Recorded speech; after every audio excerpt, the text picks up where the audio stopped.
kalian.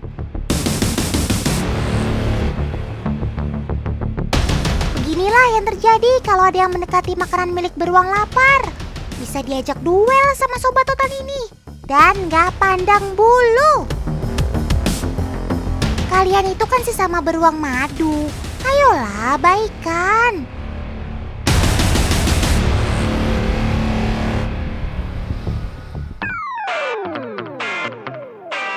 Teman, mereka ini adalah penghuni Samboja Lestari, yakni pusat rehabilitasi hewan di Kutai Kertanegara, Kalimantan Timur.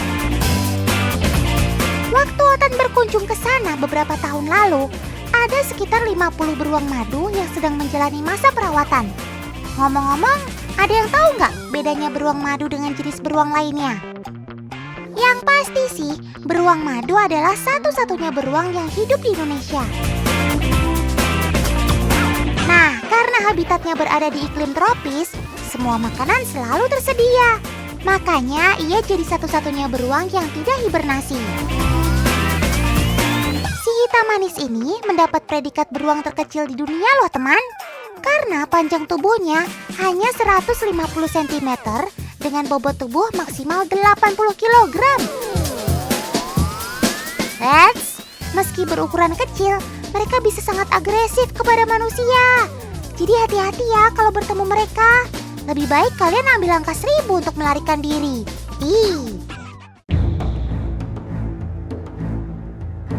Loh, kok paman berani banget masuk ke kandang beruang madu?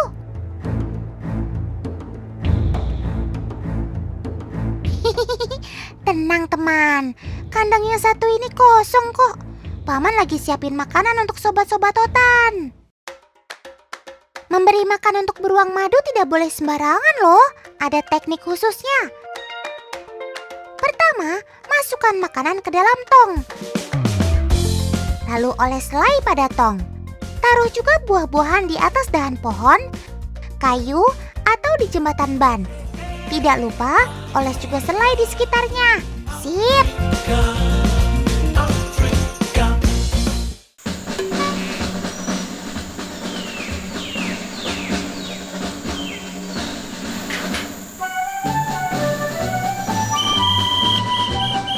Ya, terus. Balas kiri, balas. Bukan lagi parkir mobil kok. Inilah uniknya cara memanggil beruang madu. Bunyi peluit diibaratkan panggilan untuk makan. Nah, nanti mereka akan masuk ke jalur yang sudah ditentukan. Tuh lihat, tertib ya mereka antrinya. Satu persatu masuk ke jalur perpindahan kandang.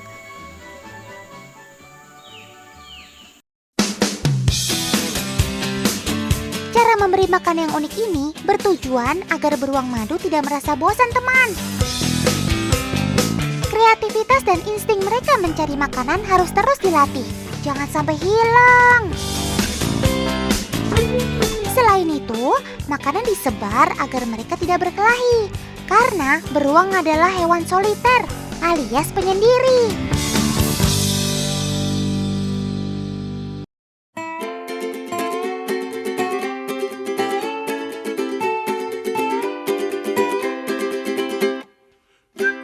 Namanya memang beruang madu, tapi bukan berarti ia makan madu saja loh teman. Sobat totan ini termasuk hewan omnivora, alias pemakan daging sekaligus buah-buahan. Paman Kiper sudah menyembunyikan beberapa potong daging ayam di dalam tanah dan di balik kayu-kayu besar itu teman. Dan benar saja, hidungnya langsung mengendus tepat sasaran. Buru-buru banget sih kamu gali lubangnya sob. Ini nih baru yang namanya berakit-rakit ke hulu, berenang-renang ke tepian. Berepot-repot menggali dulu, makan ayam kemudian. Tempat madu ini kira-kira panjangnya 30 cm teman. Wow, lidahnya yang panjang sangat membantunya untuk mencari madu loh. Cakep.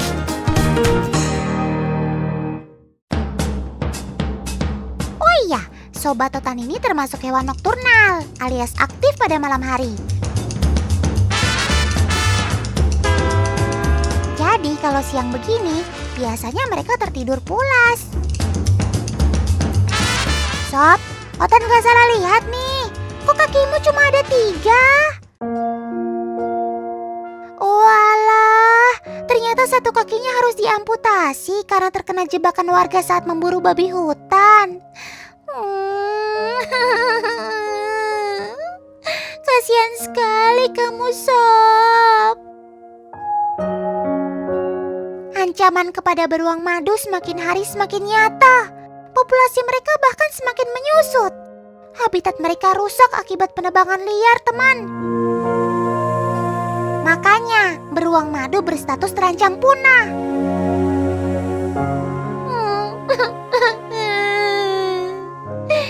Otan gak mau kehilanganmu, Sob.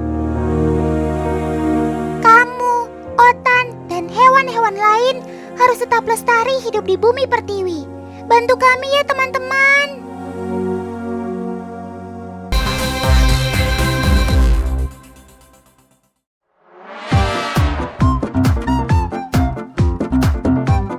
Selamat siang pemirsa. Saat ini Otan sedang berada di Kabupaten Bangkalan, Madura. Dari arena balapan, Otan akan melaporkan lomba karapan sapi level nasional untuk memperebutkan gelar Piala Presiden. Seluruh peserta berasal dari semua kabupaten di Pulau Madura. Mau tahu serunya Sobat Otan beraksi? Jangan kemana-mana, tetap bersama Ot. Waduh, hei paman, ayo turun, nanti jatuh loh.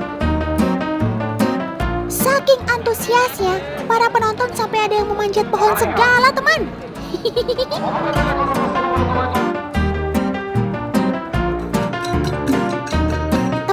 Saat-saat seperti ini adalah saat yang menegangkan bagi sobat-sobat Otan ini. Di sini mereka akan beradu kecepatan untuk menjadi yang tercepat. Selain itu, postur tubuh sapi Madura juga sangat mendukung untuk dapat berlari dengan cepat. Kaki dan badannya yang pendek membuat sobat Otan ini lebih lincah dibanding sapi jenis lain. Oh iya teman, karapan sapi merupakan perlombaan adu cepat sepasang sapi. Saat lomba, mereka dipacu dan dikendalikan oleh seorang joki. Sapi-sapi ini akan berlari di lintasan sejauh 225 meter. Hebatnya lagi, Sobat Otan ini mampu melewati lintasan sejauh itu kurang dari 20 detik. Ada yang unik nih teman. Biar sobat-sobat Otan ini makin cepat saat balapan, mereka harus diteriaki.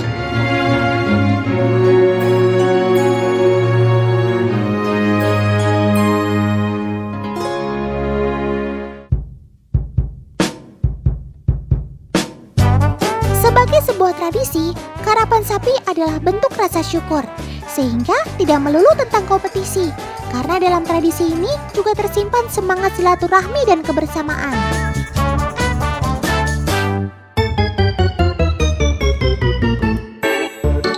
Teman, sapi Madura merupakan sapi lokal asli Indonesia. Sobat Otan ini merupakan persilangan antara banteng dengan sapi zebu. Persilangan ini membuat sapi Madura tahan terhadap berbagai iklim cuaca, terutama panas.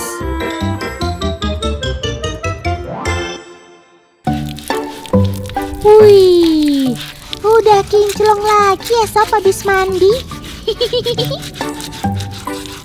Setelah mandi, sapi Madura ini akan dipijat teman. Pijat merupakan salah satu cara yang ampuh agar otot-otot sapi menjadi lebih nyaman. Enak banget sih kamu sob, habis mandi langsung dipijat. Istimewa!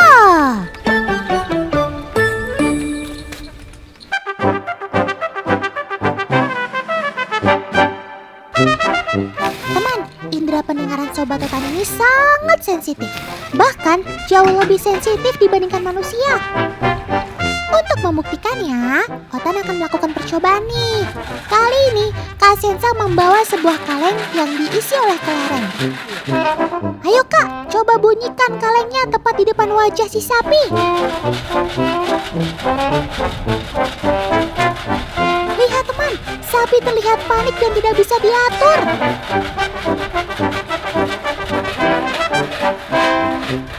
Frekuensi tinggi suara kaleng tersebut ternyata cukup mengganggu Sobat Totan ini. Sekarang kita coba pindahkan sumber suaranya ke belakang sapi. Kira-kira Sobat Totan ini tetap mau berlari nggak ya? Wush! Lihat teman, dia langsung beraksi dan lari juga. Teman, makanan utama Sobat Totan ini adalah rumput dan daun-daunan yang berwarna hijau. Tapi kalau kita taruh makanannya di dalam wadah yang berwarna hijau, kira-kira sapi tahu nggak ya?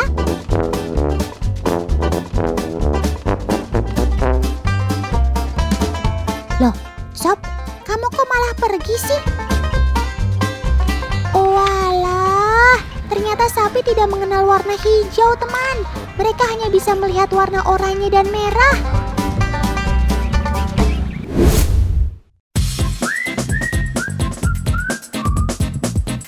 Yeehaw! Pool party! Siang-siang gini emang paling asik kalau bersantai seperti ini, teman. Hidup seakan tanpa beban. Benar begitu, Sob? Mantap! Eits, teman-teman di rumah jangan iri ya dengan Sobat Totan ini. Otan tahu kalau teman-teman belum bisa bersantai seperti ini karena pandemi. Untuk sementara waktu, Otan wakili deh bersantainya. Oke? Tetap di rumah supaya pandemi usai ya. Mending kita nonton sobat-sobat reptil yang lagi pada... Waduh! Kecamplung! Phew, jantung Otan hampir copot, Sob. Jangan tiba-tiba nyemplung gitu dong. Otan kan jadi jantungan lihatnya. Dari cara renangnya sih, sobat kadal-kadalan ini memang jago renang. Keempat kaki dan juga ekornya membantu pergerakan mereka dalam mengapung dan berenang. Awalnya Otan kira kamu gak bisa berenang. Loh, udahan nih Sob renangnya. Ya udah deh, Kak Uca, tolong bantu Sobat Totan naik ya.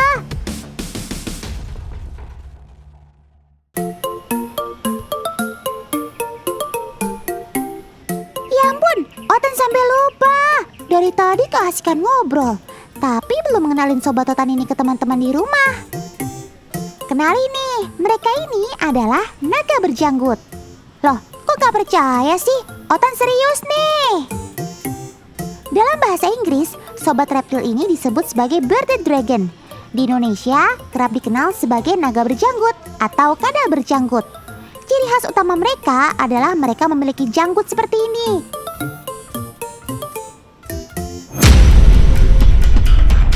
Waduh, ada apa nih?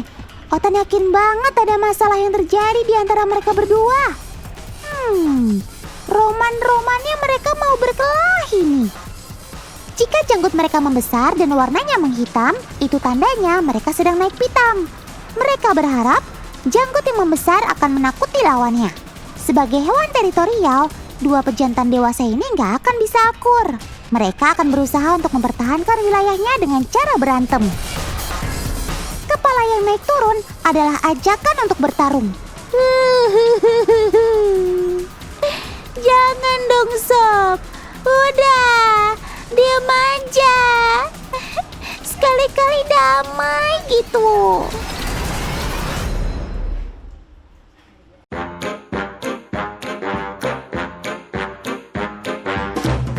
Berbeda dengan kadal jenis lainnya, kalau ekor kadal berjanggut ini putus, maka tidak akan tumbuh kembali. Padahal ekornya kan berperan untuk berjalan dan juga berenang.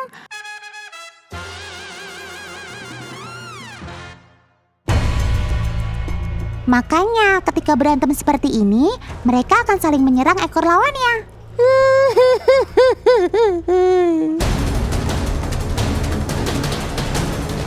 Aduh, malah main gigit aja kamu Sob. Inilah yang terjadi kalau mereka berada di satu wilayah yang sama. Perebutan wilayah hanya terjadi pada jantan saja teman. Makanya kalau mau pelihara kadal berjanggut ini, jangan pernah menyatukan sesama jantan ya.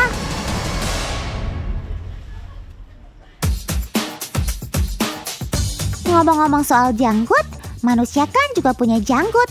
Kira-kira fungsinya sama nggak ya dengan janggutnya Sobat Totan tadi? Jelas beda dong.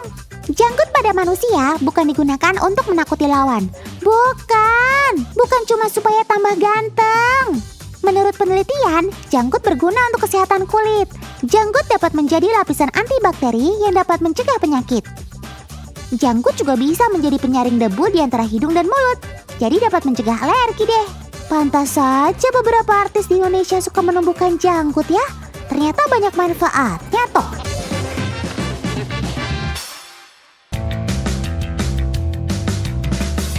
Kadal berjanggut ternyata sudah eksis jadi binatang peliharaan. Bahkan di Eropa, ia masuk kategori hewan yang paling banyak dipelihara nomor 3 setelah anjing dan kucing. Nggak heran deh Otan, kamu memang hewan eksotik dengan motif yang cantik sih. Dijadikan model pemotretan seperti ini, bisa. Nggak kalah lucu kan dengan binatang peliharaan lainnya? Diajak jalan-jalan kayak gini juga bisa dong. Karakternya yang kalem juga membuat hewan ini menjadi incaran pecinta reptil.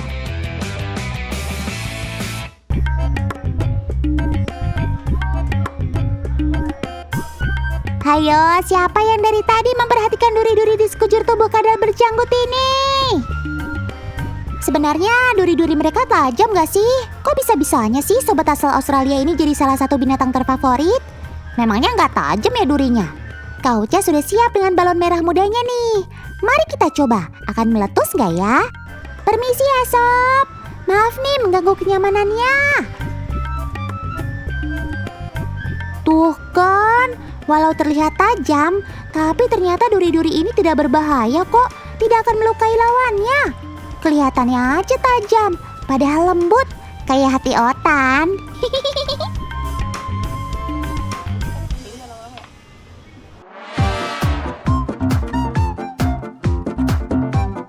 Sebagai hewan omnivora, apa saja bisa dilibas habis oleh hewan eksotik ini. Ia cenderung tidak pilih-pilih makanan. Nutrisi yang paling dibutuhkan oleh sobat Otan ini adalah kalsium. Makanya, mereka harus diberi jangkrik yang mengandung banyak kalsium supaya tulang mereka kuat. Teman-teman di rumah, sadar nggak? Kalau lihat si naga tadi, ada kulit yang warnanya berbeda. Itu artinya ia sedang dalam masa berganti kulit, atau biasa disebut dengan shedding. Hal ini biasa terjadi juga pada sobat reptil lainnya. Kulit mereka terdiri dari sisik yang mengandung keratin. Keratin tidak elastis, teman. Jadi kalau badan kadal membesar, maka kulitnya tidak bisa ikut membesar. Makanya mereka melepaskan kulit lamanya agar tidak menghambat pertumbuhan badannya. Memang rasanya gemas ya pengen mengelupas kulit yang sudah mengering ini. Tapi baiknya kulit ini tidak dikelupas paksa ya, supaya proses pergantian kulitnya maksimal.